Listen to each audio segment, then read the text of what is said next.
Hello everyone, मैं हूं बलराम और आज हम डिस्कस करेंगे geography class 9th chapter number 3 drainage से रिलेटेड क्वेश्चन और आंसर के बारे में। यहां पे आज हम डिस्कस करेंगे एक important question, what is river basin और what is drainage basin and which is the largest river basin in India. इसके बारे में आप बोर्ड में भी आप देख सकते हैं व्हाट इज़ रिवर बेसिन, ठीक है, व्हाट इज़ रिवर बेसिन और which is the largest river basin in India, ठीक है। ड्रेनेज बेसिन का मतलब क्या है, ठीक है, यानी कि जल निकासी घाटी। और drainage basin means the area drain by a single river system that is called drainage basin, यानी कि एक ऐसा एरिया है जहां पर प्रेसिपिटेशन यानी कि बारिश का पानी या झरना का पानी एक रिवर सिस्टम यानी कि नदी व्यवस्था के माध्यम से वॉश आउट होता है और समुद्र जाके मिलते हैं। उस पूरे एरिया को एक ड्रेनेज बेसिन नाम से जाना जाता है, यानी कि जल निकासी घाटी नाम से जाना जाता है। और भारत का सबसे बड़ा रिवर बेसिन है वो है गंगा रिवर बेसिन, ठीक है। दुनिया का सबसे बड़ा रिवर बेसिन है अमेजन रिवर बेसिन और भारत का है गंगा रिवर बेसिन, ठीक है। ड्रेनेज बेसिन को अच्छे से समझने के लिए एक डायग्राम के साथ डिस्कस करना जरूरी है, ठीक है। तो आप इस तरह एक डायग्राम आप भी बना सकते हैं, ठीक है, इस तरह, ठीक है।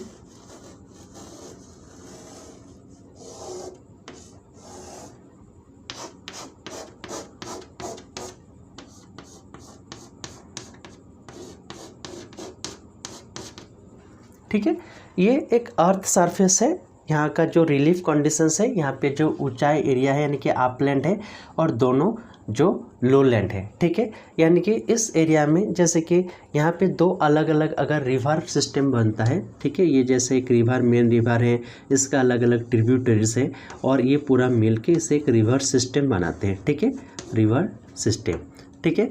और इस साइड में भी रिवर सिस्टम बन सकता है, ठीक है, अलग अलग नदियाँ मिलकर ये रिवर सिस्टम बन सकते हैं।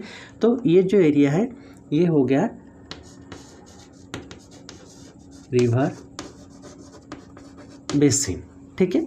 क्योंकि आप यहाँ पे आसानी से समझ सकते हैं बारिश या प्रेसिपिटेशंस का जो पानी है वो अलग अलग एरिया से निकास होगा, ठीक है। तो ये है ये रिवर बेसिन है और इसे हम वाटर डिवाइड कह सकते हैं, वाटर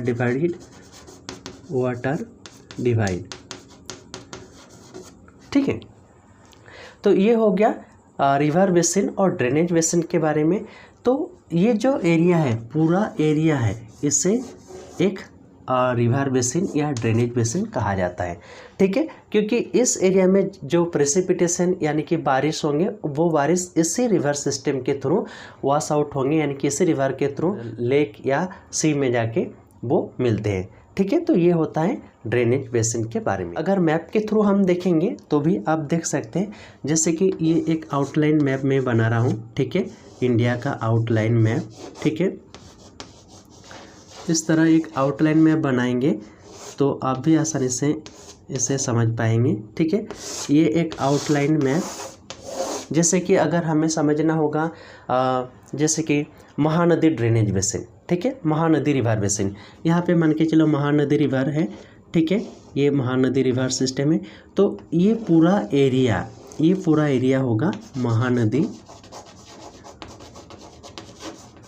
रिवर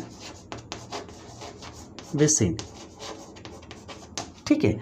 अगर इस एरिया का जो बारिश होंगे यहाँ पे ये है नर्मदा नदी से निकास होंगे, ठीक है। तो ये एरिया पूरा होगा Narmada river basin, Narmada river basin, ठीक है। तो ये आपको देखना होगा एक एरिया जिस जगह में प्रेसिपिटेशन या बारिश का पानी या झरना का पानी किसी एक रिवर सिस्टम से अगर बहती है और कोई ह्रद या कोई समुद्र में जाके मिलते हैं, उस एरिया को सिंगल रिवर सिस्टम को एक ड्रेनेज बेसिन नाम से या रिवर बेसिन नाम से जाना जाता है। तो इस क्वेश्चन का आंसर टू द पॉइंट किस तरह लिखना है आइए हम आपको बताते हैं। What is drainage basin, which is the largest river basin in India. The area drained by a single river system is called a drainage basin. The largest river basin in India is the Ganga basin. आशा करता हूँ ये video आपको पसंद आया है। इस video को आप लाइक करें, शेयर करें और अभी तक आपने अगर इस चैनल को सब्सक्राइब नहीं किया है तो कर दें ताकि हर अपडेट आपको मिलते रहें। धन्यवाद।